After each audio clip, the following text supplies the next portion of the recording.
Hey guys, welcome to my channel, Run Free and Strong. I'm Reto. I am totally stoked that in 16 weeks, April 23rd to be exact, I have my first 100-mile ultra of 2021. I am registered and will be running the 7 Trails 100-mile ultramarathon in Damascus, Virginia. And I have 16 weeks to train and taper and race. In today's video, I'd like to share 2 things with you. 1, how I built my 16-week ultramarathon training plan, and 2, insight into the actual training plan and its components. And this brings to mind a favorite quote of mine from Benjamin Franklin. He said, "If we fail to plan, we plan to fail." My 16-week ultramarathon training plan is designed specifically based on my own experience, my needs and requirements, my race, what works for me and what doesn't work for me. I thought I would share it with you for 3 reasons. 1, to give transparency into what I'm doing so you can follow my journey and help me hold myself accountable. 2, for those of you thinking about doing an ultramarathon race or having one on your calendar, it might be interesting to look into somebody else's plan and kind of see what they're doing and what you're doing. And if we can kind of learn from each other, that would be great. And 3, I welcome any feedback. I am still new to the trail and ultra running world.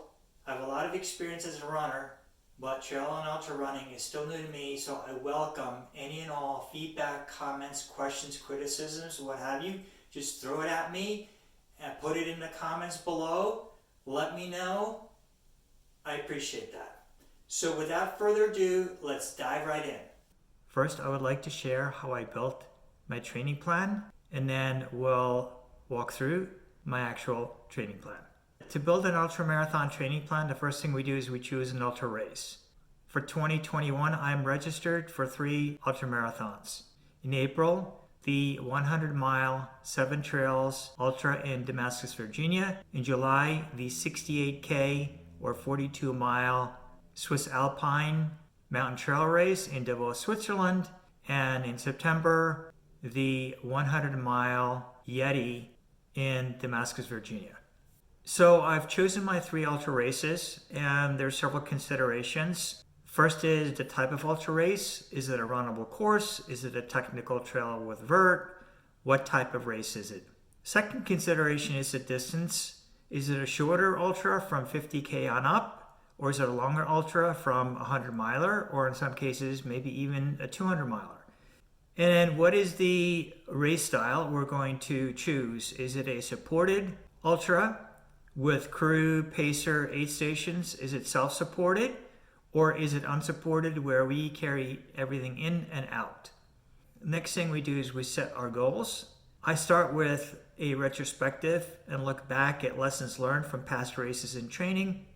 We define what the success criteria are, what requirements or the must-dos to ensure our goals are met. And then we identify the key enablers. What's our approach? What process are we going to follow? What are the key tools we're going to use? And the kind of metrics that we want to leverage to define success. Third, we develop the plan. I usually start with a framework, which is a high-level, flexible, modular plan, and we'll share what that looks like. I also define a set of guiding principles which are aligned with the success criteria to ensure that we actually are successful. A few examples of guiding principles are having training blocks, having within a training block weeks where we work really hard and maybe some weeks where we reduce volume and intensity to let our bodies adapt. Detailing out the plan is something that I do kind of on a 2-week rolling basis, so I won't define a 16-week or 6-month training plan in detail. I'll start with the framework. And as I get into the training, I will start to detail things out and upload it into a training tool, whether that's a Strava, a Training Peaks, Final Surge, whatever. There are a number of different training tools that are out there. Fourth, we execute our training. And the key thing here while we're doing the training is to adhere to the plan to ensure success. That doesn't mean we are dogmatic about the plan day to day. We have to monitor and adjust our plan based on feedback that we are getting using our sensory perception. We have to manage our training load and stress and be proactive in adjusting it. Don't push through potential risks or issues. Fifth is our race. Very important, just as we're developing a training plan, is to have a race strategy and a race plan. And it makes sense to have a plan A and a plan B. Things in the race sometimes don't go according to plan, and we need to have a plan B. I highly recommend we do a dress rehearsal. A good idea is on a long run on a weekend, 2 or 3 weeks before the race, is to practice everything from the clothing, the shoes, the gear, the nutrition, the hydration. Use a car as a practice aid station, getting in and out. What's our race walk strategy look like? What's the distance between aid stations, and so on. And then post-race, a good idea to do a retrospective while things are still fresh in our mind and identify areas for potential improvement. For my 7 Trails 100-mile ultra in April, I put together a Ultramarathon Training Plan, and I do have a time goal in mind, which is to go sub 24 hours for the 100-mile distance. So I have taken the 16 weeks and divided that into 4 training blocks. I have put together some high-level objectives with some directional arrows. If we start at the top, block 1 objectives are to increase the training volume. I'm currently at about 40 to 50 miles a week of training on 6 days. I want to build the general strength and mobility in block 1. In block 2, we're going to maintain training volume. We won't increase it, but we will increase training intensity. In block 2, I'm also going to be focused on building specific strength and mobility and doing very race-specific exercises. Block 3 will be about maintaining training volume and intensity and maintaining strength and mobility. So it's a maintenance block. And then block 4 will be consolidating the training gains, developing, implementing the race strategy and practice we talked about, and doing a 1.5 week to 2 week taper. I've taken each of the 4-week blocks and take the first 3 weeks to focus on training volume and intensity, strength and mobility, with the 4th week highlighted in gray as a quote-unquote down week where I reduce volume and intensity to allow my body to absorb the training stress and adapt to training stress before we continue with the next training block. Obviously in block 4, that 4th quote-unquote down week is race week where we're doing very little training.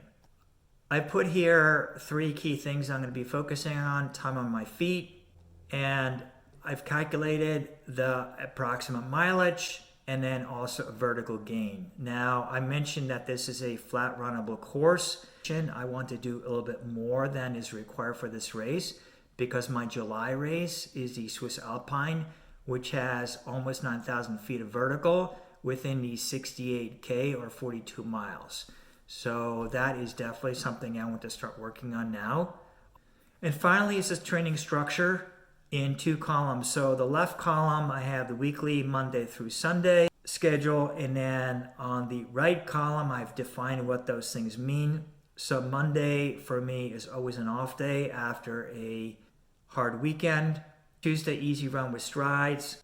Wednesday, a medium run with strides, adding strength and mobility. Thursday is a workout. Friday is an easy run with strides, and then Saturday and Sunday are the longer runs, and Saturday is a medium run, Sunday is a long run. Ideally, we would do back-to-backs to get the body used to being on our feet for a long time.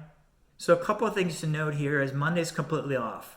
I have combined the strength and mobility 2 days a week with the medium runs on Wednesday and Saturday. And we may wonder why not with the easy runs or why not on the off day, because one of my guiding principles is hard days hard, easy days easy. I don't want to mix and take an easy run and then add strength and mobility on top of that. That kind of defeats the idea of having an easy day. And then on a hard day, there's no problem doing a medium run and strength and mobility because it's a hard day. On the right, I won't read through this. We see what the easy, medium, and long run means in terms of distance. Workout, this is lactate threshold type of training and starting out at somewhere around 85% of heart rate.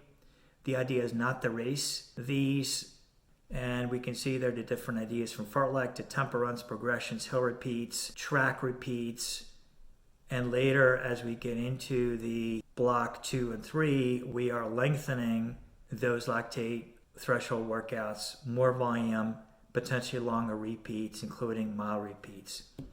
And I've highlighted in both columns in red font things that are changing from the prior block. In block 4, we are entirely removing the Thursday workout. Initially, block 1, we're starting out with about 2 miles of volume for a workout. That doesn't mean we only run 2 miles a day.